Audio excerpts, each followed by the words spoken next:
Most people think social anxiety is one condition. You feel anxious around people. You replay conversations for hours afterwards. You struggle to be yourself. But I don't think those experiences all come from the same place.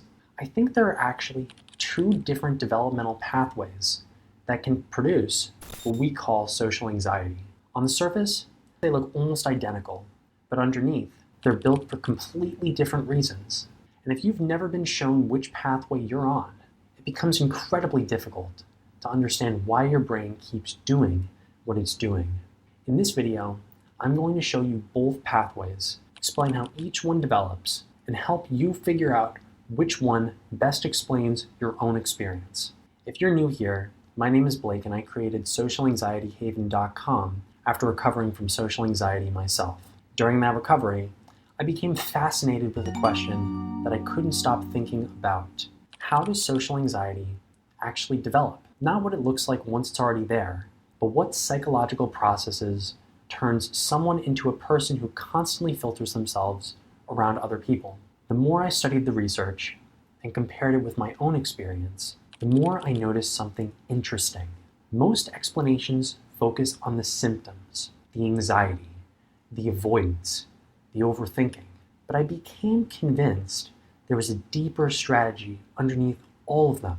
And I think that strategy develops through two distinct pathways. That's the model I'm going to walk you through today. Let's start with something that I believe almost everyone with social anxiety has in common.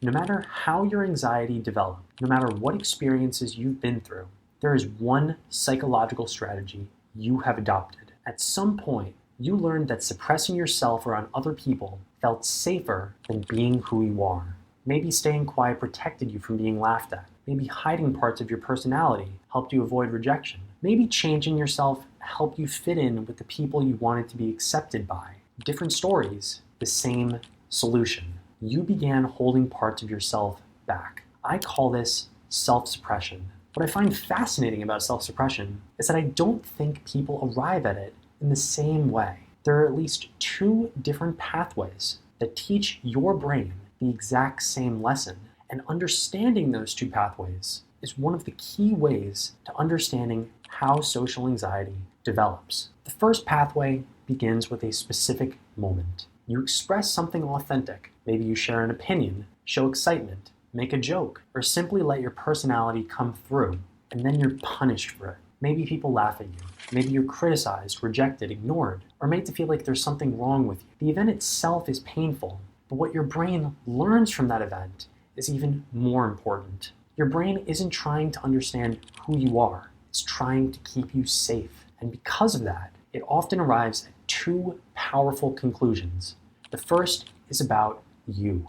Instead of thinking that interaction went badly, your mind begins to think, there must be something wrong with me. The criticism or rejection doesn't stay attached to the moment. It spreads to your identity.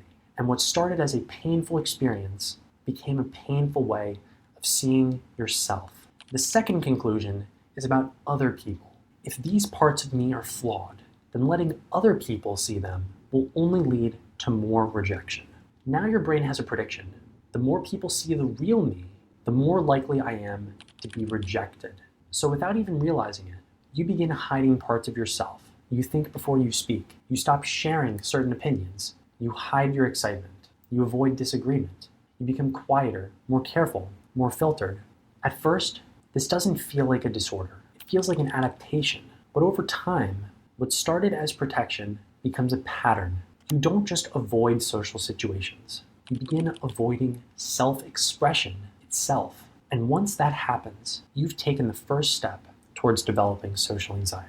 Let me give you an example of this. Imagine you're in middle school and your teacher is wrapping up the class. She says to you, "Does anyone have any questions?" You raise your hand.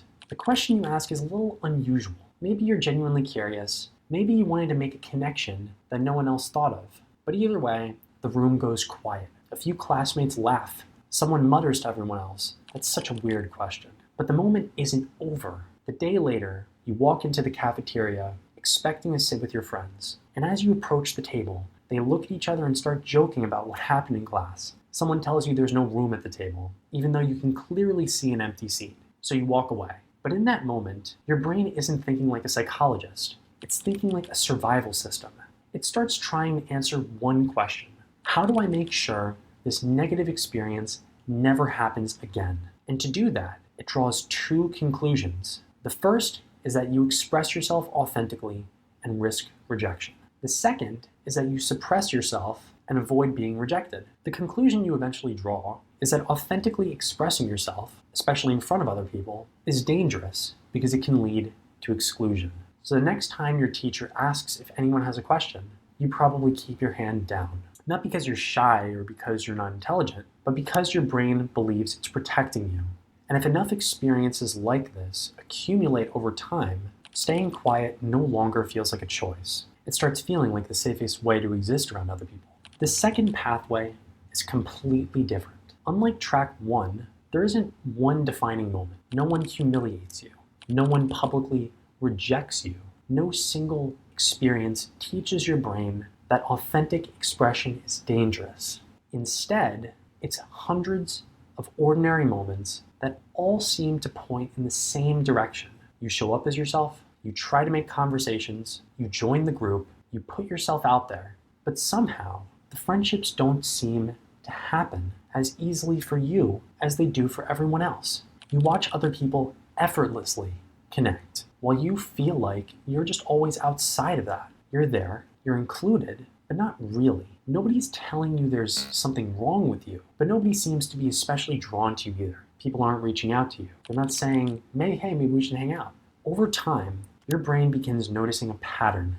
Something isn't working. And because there isn't a single event to explain it, your brain starts searching for an explanation. What am I doing wrong? What is it about me? What do other people have that I don't? What do I need to do to change? Notice what's happening here. Unlike in track 1, this isn't a response to rejection. It's a response to uncertainty. Your brain is trying to solve a problem, and to solve that problem, it does something remarkable. It begins looking at you from the outside. Instead of simply experiencing conversations, you begin observing yourself while you're having them. How do I sound? How do I look? Did that joke land? Am I talking too much? Do I seem awkward? Psychologists call this public self-consciousness, seeing yourself through the eyes of other people. And at first, it's not anxiety, it's problem solving. Your brain believes that if it can just figure out what's wrong, it can fix it. So you start making adjustments. And over time, these constant little micro adjustments become something much bigger. You slowly stop expressing yourself naturally, not out of fear, but out of a growing belief that becoming someone different is the price of finally being accepted. Imagine for a second you're a child and you walk into school every day hoping today will be the day you finally feel like you belong. You say hi to people. You try joining conversations. You sit with different groups at lunch. You laugh when other people laugh. You show up genuinely. But somehow, the friendships never seem to happen quite the way you hope they will. Nobody's mean to you. Nobody's telling you to leave necessarily. But for some reason, nobody is enthused to be around you either. People aren't dying to talk or to be around you. You're not excluded by them, but you're not chosen by them either. Nobody is reaching out to spend time with them or to hang out. And after enough days of this lack of social connection, your brain begins asking a different kind of question. Why does this seem so easy for everyone else? What am I missing?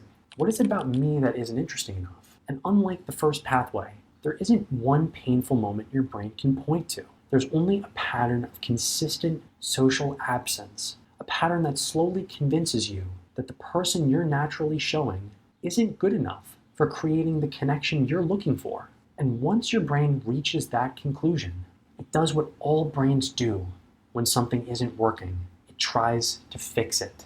Instead of simply being yourself, you begin studying who you are. You start watching yourself through other people's eyes. You begin asking yourself, how do I come across?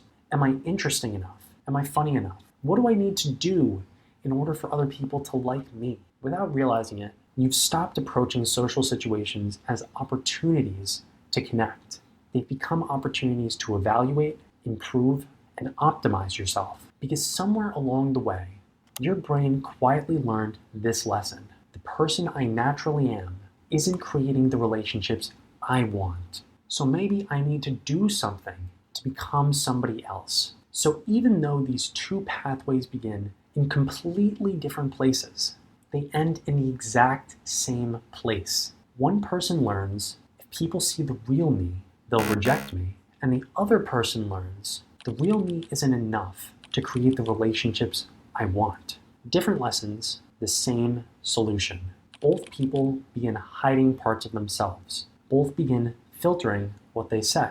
Both become increasingly aware of how they're coming across, and eventually, both develop social anxiety.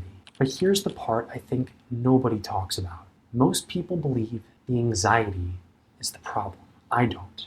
I think the anxiety is what happens after you've spent years suppressing who you are. The strategy comes first.